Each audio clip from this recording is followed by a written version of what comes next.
Picture the scene. It's a tense match in Italy's Serie A. Juventus is facing off against Sampdoria. A looping cross is sent soaring into the penalty box. Now, what happens next isn't just a great football play, it's a moment that seems to literally shatter our entire understanding of the natural world. Cristiano Ronaldo rises, and he just keeps rising. He hangs in the air for what feels like an absolute eternity, meets the ball perfectly, and scores a legendary header.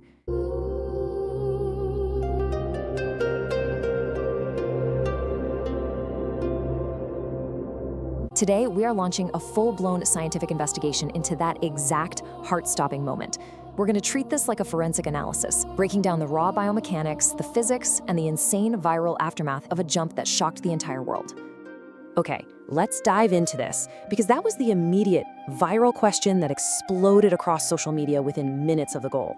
People were utterly mesmerized just watching the replay over and over again. It looked like a literal glitch in the Matrix. Fans, pundits, and even other professional athletes were asking, in all seriousness, did Cristiano Ronaldo actually defy gravity? But to really answer that, we've got to strip away the emotion, the cheers, and the sheer spectacle of the moment, and replace it all with cold, hard science. So let's look at the numbers, 2.6 seconds. When you look at theoretical models of absolute maximum projectile flight, like the upper limits of what is mathematically calculable, we see staggering numbers like 2.6 seconds. To put that into perspective, hovering for even 1 single second feels like an eternity in real time, let alone 2.5. Now, while Ronaldo didn't literally hang in the air for that exact duration, when you contrast the stunning visual spectacle of him hovering above the defenders with the raw, unbelievable numbers of theoretical human flight, it almost doesn't compute. How on earth does a human body seemingly stay off the ground for that long? To really understand what happened in that split second, we have to look at the immutable laws of physics, specifically projectile motion. Once an athlete leaves the ground, they effectively become a projectile. Think of a human cannonball. Their path is totally locked in. There are no invisible strings up there. Their trajectory is determined entirely by 3 uncompromising factors: jump height, launch speed, and gravity. And these are the exact forces Ronaldo was battling the very moment his boots left the grass. Now, what's really interesting about this is the sheer scale of projectile motion when you take it to its theoretical extremes. The math is just mind-bending. A theoretical maximum arc might show a rise of 8.3 meters, a travel distance of over 33 meters, and an airborne time of 2.6 seconds. While Ronaldo's vertical wasn't 8 meters high, obviously, right? This mathematical model proves a vital point. It shows us how jump height, launch speed, and gravity perfectly dictate the arc of flight. It acts as the absolute ceiling of what is physically possible before gravity inevitably pulls you right back down. But of course, because the visual of Ronaldo hanging in the air seemed so entirely unnatural, a massive wave of skepticism followed right behind the awe. The viral reaction quickly pivoted from pure amazement to deep suspicion. Was the video faked? Honestly, it's a completely natural psychological response. When we see a glitch in the Matrix, our brains immediately scream Photoshop. We automatically assume manipulation when we're confronted with the seemingly impossible. Well, let's deconstruct those rumors right now. The internet was absolutely flooded with claims of manipulation. But here is what was actually happening. It wasn't digital trickery. It was a perfect storm of deceptive camera angles and optical illusions inherent in the live broadcast. People were rapidly circulating these misleading screenshots, freezing the frame at the exact millisecond where the opposing defender had already begun his descent, while Ronaldo was still at his peak. And that created this massive, artificial gap between the two players, making Ronaldo's jump appear even higher than it actually was. So if it wasn't a fake video, how did he create that incredible illusion of hovering? This brings us to a super fascinating biomechanical concept, the center of mass. This is the exact point where an object's mass is evenly distributed. By tucking his legs mid-flight, an athlete shifts their center of mass upward. Imagine trying this yourself. It's kind of like pulling your weight higher up into your chest while you're already flying through the air. Doing this effectively changes how your vertical velocity appears to the human eye, creating this brilliant, almost magical illusion of floating. Let's look at the cold, hard math of it for a second. To visualize this, physicists use a strict kinematic equation for vertical motion. But honestly, here's what that formula actually means for you and me. Gravity is a relentless, accelerating force. Whether you are a falling stone or Cristiano Ronaldo, gravity pulls you down faster every single millisecond.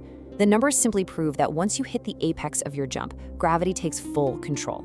Even a once-in-a-generation athlete absolutely must obey the exact same gravitational laws as the rest of us. And this brilliantly illustrates exactly why Ronaldo is such an outlier. When we evaluate his explosive power, we aren't just comparing him to other footballers anymore. To find a match for his ability to drive downward force into the turf and propel himself upward, we literally have to look to NBA stars who jump for a living or Olympic high jumpers. His vertical metrics placed him in the upper echelon of all global athletes, completely transcending the sport of football itself. But how does he actually do it? What is the biological reality behind this? Well, it all comes down to the anatomy of elite athleticism. Ronaldo has dedicated his entire life to cultivating explosive power. It's this crazy cocktail of specialized sprint training, extreme fast-twitch muscle development, and incredibly low body fat. But perhaps the most vital ingredient of the whole shebang is impeccable timing. You can have all the leg strength in the world, but if you don't read the flight of the ball perfectly, the jump means absolutely nothing. Okay, let's step through the exact sequence of the Sampdoria jump in slow motion to see how science explains it. Step 1, the launch. He converts his running momentum directly into vertical thrust. Step 2, the mid-air adjustment.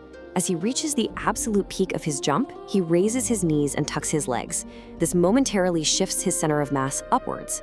Step 3, the illusion. Because his center of mass continues its natural parabolic arc, but his head and torso remain level as his legs rise, it completely tricks our eyes into thinking he is simply pausing in midair. This perfectly executed sequence elevates the Juventus versus Sampdoria leap into the pantheon of football history. When you compare this moment with historic World Cup headers, famous aerial goals from decades past, and leaps by other elite jumpers in the sport's history, Ronaldo's header just stands totally apart. It doesn't just sit alongside great goals, it belongs in a museum of athletic perfection. It is an absolute masterclass in combining raw physics with unbelievable physical brilliance. So, the crucial point is this. Did Ronaldo actually defy physics? Well, no, he didn't. But honestly, that's what makes the story even more impressive. The truth isn't that he broke the laws of nature. The truth is that years of relentless training, superhuman athleticism, impeccable timing, and flawless technique pushed those fundamental laws almost to their absolute limit. He literally bent our perception of reality without ever breaking a single rule of physics. Which leaves us with a truly fascinating thought to ponder. If an athlete, armed with the right training, specialized biomechanics, and sheer willpower, can manipulate their body to effectively push gravity to its absolute limit, what is the true ceiling of human athleticism? Are we even close to finding out what the human body is actually capable of? It's definitely something to think about the next time you see a player take flight. Thank you so much for joining me on this deep dive, and keep questioning the impossible.